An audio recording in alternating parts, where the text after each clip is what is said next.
Hi students.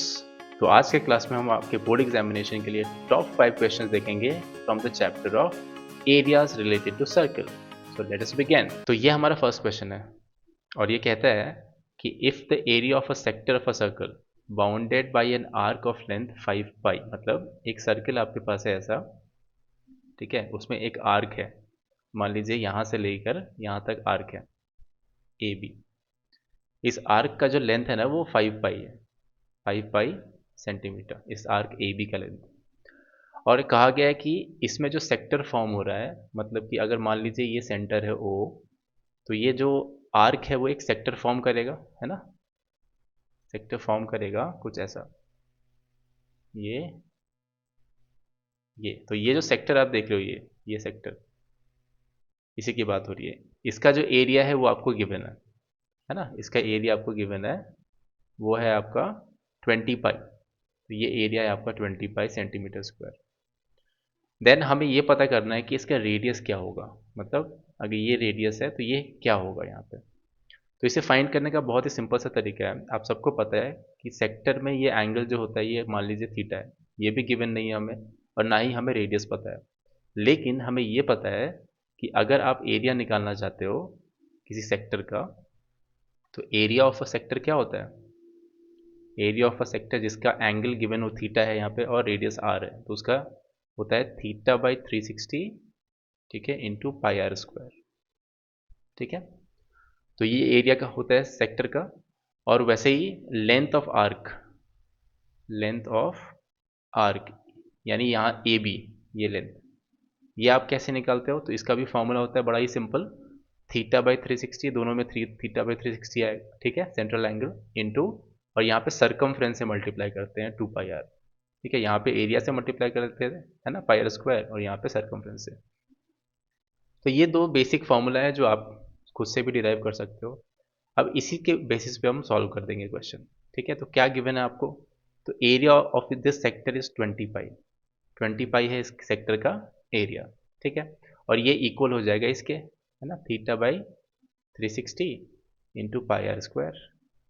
Okay, वैसे ही arc का लेंथ कितना दिया गया है, 5 पाई, तो 5 pi equals to theta by 360 into 2 pi are.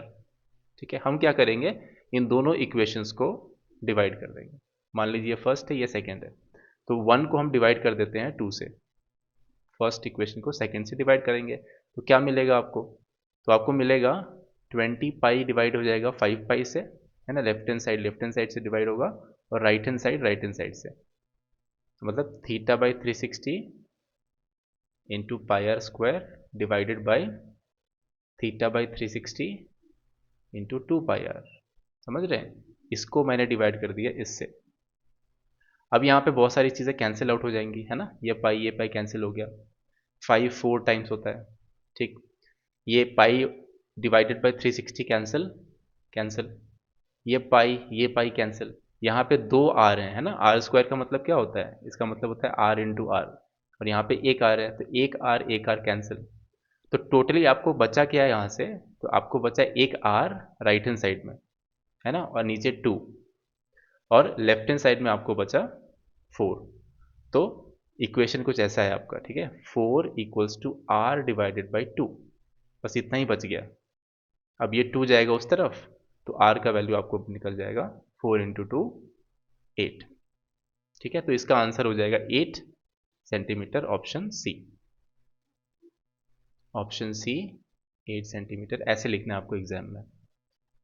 अब हम चलते हैं अगले क्वेश्चन पे, ये 1 मार्क का क्वेश्चन था, ठीक है, एमसीक्यू, ये भी 1 मार्क का है MCQ. If the area of a sector of a circle is 5 by 18 of the area of the circle, मतलब एक सर्कल है आपके पास, ठीक है, एक सर्कल है, और उसी सर्कल में एक सेक्टर बना रखा है, ठीक है, उसी सर्कल में क्या है, एक सेक्टर बना रखा है, मान लीजिए ये सेक्टर है, ठीक है, तो इसका जो एरिया है ना, ये एरिया, और इस पूरे सर्कल का जो एरिया है, पूरे सर्कल का, उसका रेशियो 5/18 है। तो दिया क्या गया है आपको, area of sector equals to 5/18 of area of the circle. Same circle की बात हो रही है। ठीक है, मान लीजिए कि इस सर्किल का जो रेडियस है वो आर है। ठीक है, और ये जो सेक्टर है इसका जो सेंट्रल एंगल है ये थीटा है। ठीक है, अब आप कैसे निकालते हो फॉर्मूला? तो एरिया ऑफ सेक्टर होता है theta divided by 360 into pi r square. और ये क्या होता है 5/18, तो यहाँ पे है पहले से। एरिया ऑफ सर्किल क्या होता है? पाई आर स्क्वायर होता है ना, बड़ा ही सिंपल है ये। अब देखिए ये इसके बराबर है, आप कैंसिल आउट कर दो। पाई आर स्क्वायर तो ऐसे ही कैंसिल हो गया, कोई मतलब ही नहीं है उसका। ठीक है, तो बचा क्या? थीटा। यहाँ पे 360 को उस तरफ ले जाओ तो आपको कुछ ये मिलेगा, थीटा इक्वल्स टू 5/18 इंटू 360। ठीक है, आपको थीटा ही निकालना था, सेक्टर एंगल। तो अब वही चीज़ है, डिवीजन करना है, नंबर को डिवाइड करना है। तो 18 से ये दो बारी मतलब 20 है ना, तो 5 दूनी 10, 100। तो आंसर हो जाएगा सी, ऑप्शन सी है इसका आंसर। ठीक है, 100 डिग्रीज, है ना, बहुत ही सिंपल आंसर क्वेश्चन है। फिर हम आगे बढ़ते हैं अगले सवाल पे, जो कि हमारे क्लॉक से रिलेटेड है। ठीक है, तो आप सबको पता है स्टूडेंट्स कि क्लॉक कैसे काम करता है और कितने डिग्री का होता है, तो हम पहले उसको डिस्कस कर लेते हैं इसको सॉल्व करने से पहले। तो ऐसा कुछ है ना, क्लॉक सर्कुलर होता है ना, वॉल क्लॉक की बात हो रही है यहाँ पे। तो ये हो गया आपका 12, फिर आता है 1, है ना, 2, यहाँ आ गया 3, सो ऑन करते करते 11 तक जाता है ना, 11 एंड 12। तो आप देखो कि कितने डिविजन्स हैं। तो आप डिविजन्स देखोगे ना, ये डिवीजन आपको दिखेंगे 12, है ना, 12 घंटे 12 डिवीजन। तो ये एक डिवीजन मान लो आप, ये एक डिवीजन है। अब ये एक डिवीजन सेक्टर के बराबर है ना, एक सेक्टर जैसा दिख रहा है आपको। तो 12 डिवीजन है, तो कहने का मतलब है टोटल अगर आप रोटेशन करते हो, कंप्लीट रोटेशन, तो ये हो जाता है 360। होता है ना, कंप्लीट रोटेशन हो जाता है 360। लेकिन आप इसको 12 इक्वल पार्ट में डिवाइड करना है आपको। तो अगर इसको 12 इक्वल पार्ट में आप डिवाइड करो, ठीक है, तो एक पार्ट मतलब ये एक पार्ट किसके बराबर होगा? तो 360, और कितने पार्ट में डिवाइड करना है? 12, तो डिवाइड कर दिया हमने 12 से। 12 तिहाई 36, तो 30, 30 डिग्री। तो मतलब एक घंटा, मतलब यहाँ से है ना ये डिवीजन, ये 30 डिग्री के बराबर है। समझ गया? और आपको पता है कि आवर का जो क्लॉक होता है, जो हैंड होता है वो छोटा वाला होता है ना, ये आवर का है। ठीक है, आर का। और ये है आपको दिया हुआ 6 सेंटीमीटर का। तो कितने का दिया हुआ है? 6 सेंटीमीटर का। अब बताइए ये जो है क्लॉक आर वाला, वो 12 से अगर 1 पे गया तो कितने घंटे हुए? एक ही घंटा हुआ, है ना, एक घंटा। तो कहने का मतलब है एक घंटे में, 1 आवर में, जो आर वाला हैंड है वो कितना डिग्री कवर करता है? तो वो 30 डिग्री कवर करता है ना, ये वाला 30 डिग्री। ठीक है, तो कहने का मतलब है कि 60 मिनट्स में, एक घंटे का मतलब क्या होता है? 60 मिनट्स। तो 60 मिनट में ये कवर करता है 30 डिग्री। ठीक है, ये कवर हो गया। अब देखिए हमें ये पता करना है कि इस आर हैंड ने कितना एरिया स्वीप किया है ना। तो ये ऐसे ऐसे चलता जा रहा है, चलता जा रहा है। मान लीजिए यहाँ से उसने स्टार्ट किया और यहाँ तक कवर किया, तो ये जो पूरा एरिया है ना, ये बताना है आपको कितना हुआ ये एरिया। अब ये कैसे पता चलेगा? तो हमें सेंट्रल एंगल पता चलेगा तब ये हो पाएगा। तो सेंट्रल एंगल कैसे फाइंड करें? तो देखिए कहाँ से कहाँ तक ये चला, हमें ये पता करना होगा पहले। तो ये 11:20 AM से बज गया 11:55 AM। अब 11:20 AM से 11:55 AM, है ना, के बीच में कितने मिनट्स आते हैं? अब बताइए, दोनों AM है, कितने मिनट्स हुए? बस सब्ट्रैक्ट कर देना है और कुछ नहीं करना है ना। तो उसको उससे सब्ट्रैक्ट करेंगे तो 55 में से 20 जाएगा, मतलब 35 मिनट्स के बाद। ठीक है, तो आर क्लॉक कितने देर तक चला? आर क्लॉक चला 35 मिनट तक। ठीक है, और आपको पता है कि अगर वो 60 मिनट तक चले तो वो 30 डिग्री कवर करता है, जैसा हमने डिस्कस किया था, है ना। तो 35 मिनट चलेगा तो कितना कवर करेगा, है ना, क्वेश्चन है ये। तो इसको कैसे हम सॉल्व करें? तो 60 मिनट में अगर 30 डिग्री चलता है तो एक मिनट में कितना चलेगा? यूनिटरी मेथड आप सबको पता है, तो डिवाइड कर देंगे 60 से, है ना। वैसा ही सवाल है कि अगर 60 रुपये में 30 चॉकलेट आते हैं, 60 रुपये में 30 चॉकलेट आते हैं, तो एक चॉकलेट का दाम कितना है ना, तो आधा रुपीज़ होगा 50 पैसे, समझे ना, डिवाइड करना होगा। तो यहाँ पे भी हमने वही डिवाइड किया कि 1 मिनट में कितना डिग्री चलेगा वो, तो ये हो जाएगा आपका हाफ डिग्री चलेगा, 30/60। अब 35 मिनट उसने चला ना, तो 35 मिनट में कितना चलेगा वो, 35 मिनट में वो चलेगा half degree into 35।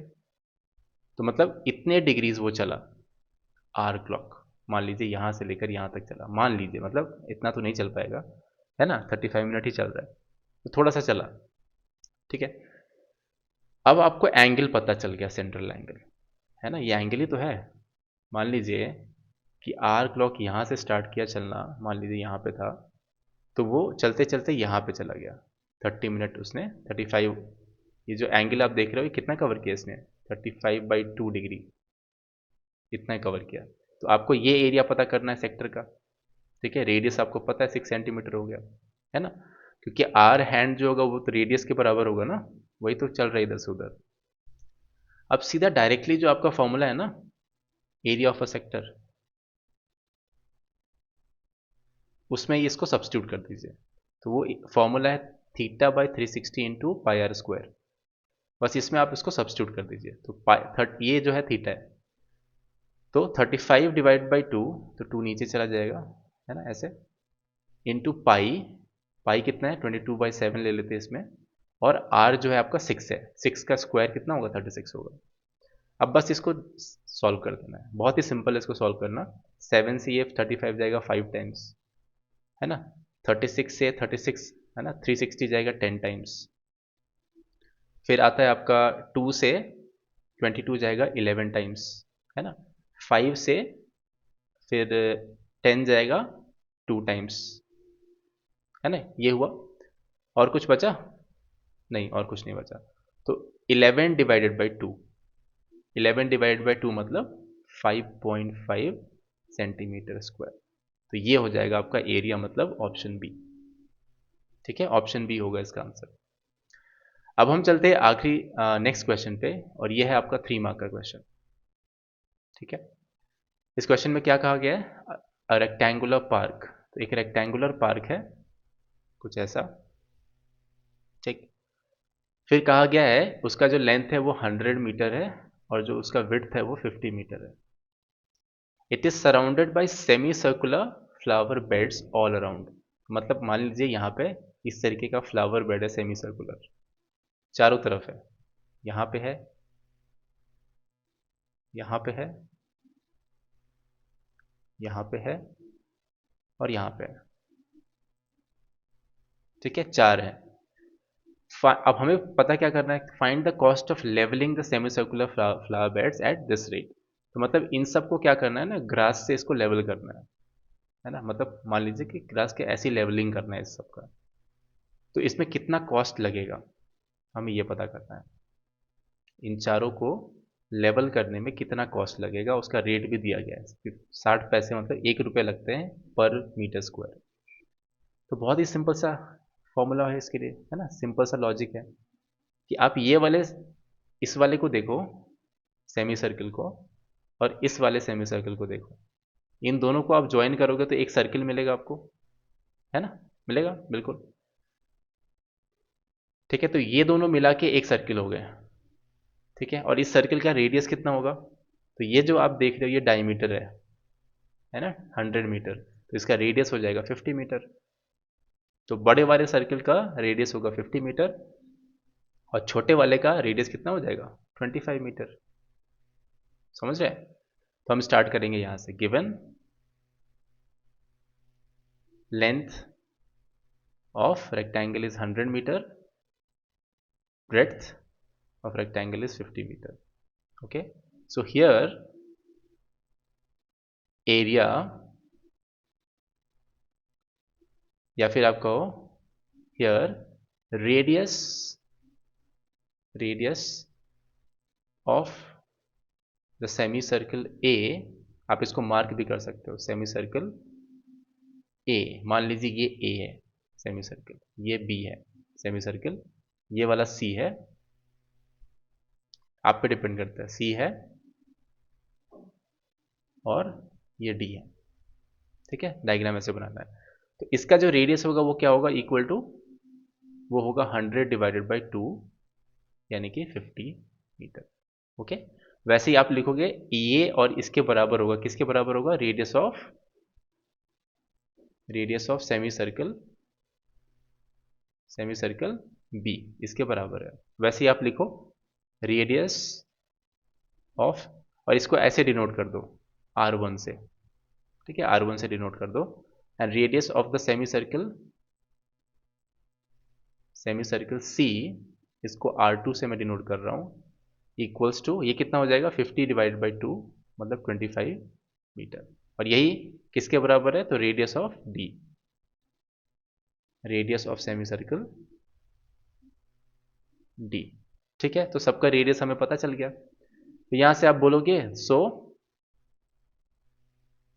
Area of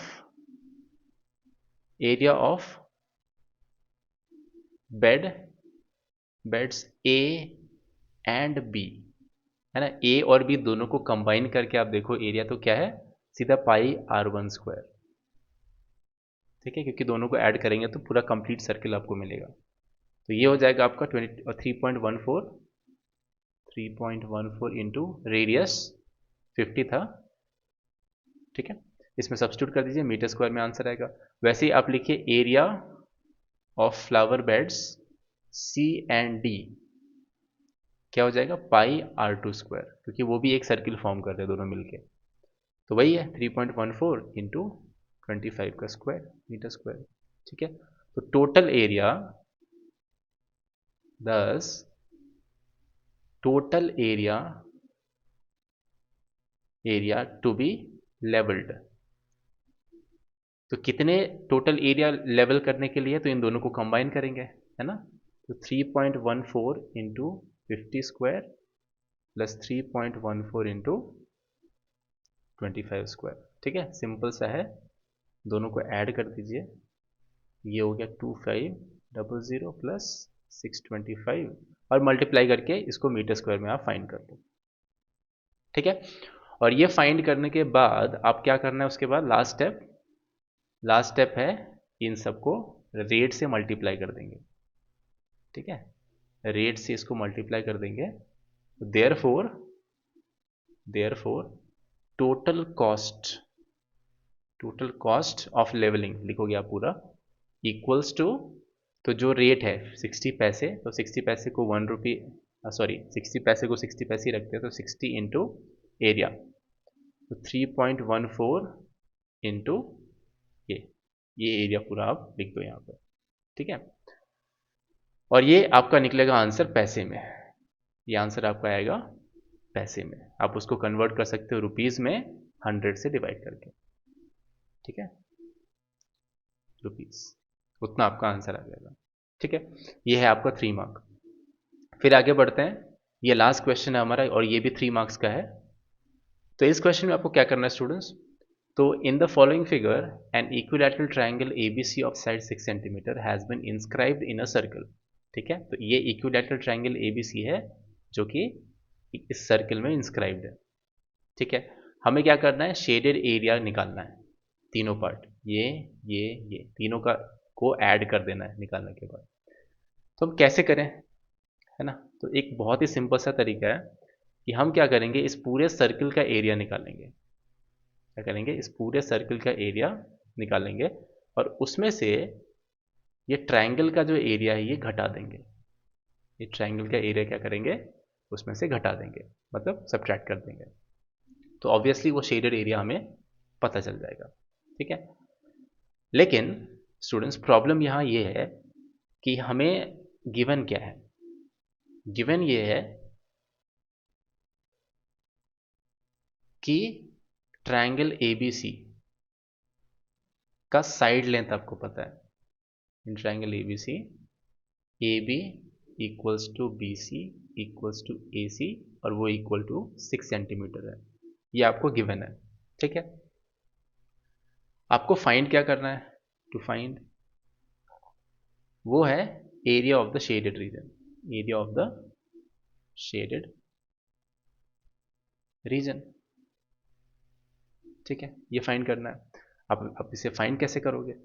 तो बहुत ही सिंपल सा तरीका है, ओके, जो है ये, वी नो दैट, ठीक है, सबसे पहले आप क्या करोगे ना कि रेडियस निकाल लोगे इस सर्कल का, है ना, और रेडियस निकालना बहुत ही आसान है, एक डायरेक्ट फॉर्मूला है आपके पास, ठीक है। या फिर आप एक ऐसा भी काम कर सकते हो कि आपको पता है कि आप अगर इसमें एक मीडियन ड्रॉ करते हो इक्विलैटरल ट्रायंगल में, तो वो उसके सर्कम सर्कल के सेंटर से पास होता है।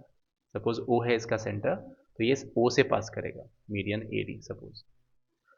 और ये जो मीडियन ए डी है ना, वो उसके परपेंडिकुलर भी होता है, आपको पता है, right.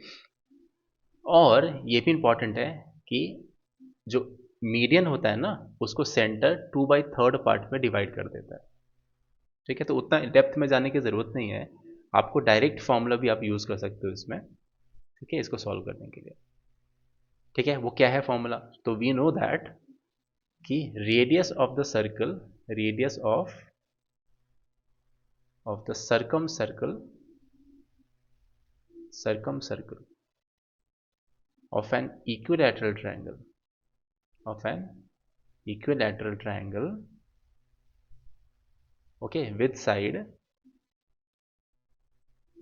suppose A is equal to side length A divided by √3 के, ठीक है, इसके बराबर होता है। तो इससे पता चलता है सपोज ये R है, तो इक्वल टू हो जाएगा वो A/√3, ठीक है।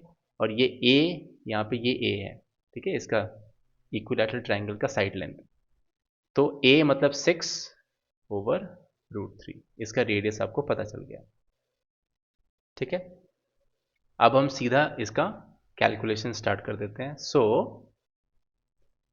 Area of the shaded region, area of the shaded region, ठीक है, shaded region will be equal to area of the circle, area of the circle minus area of the equilateral triangle, equilateral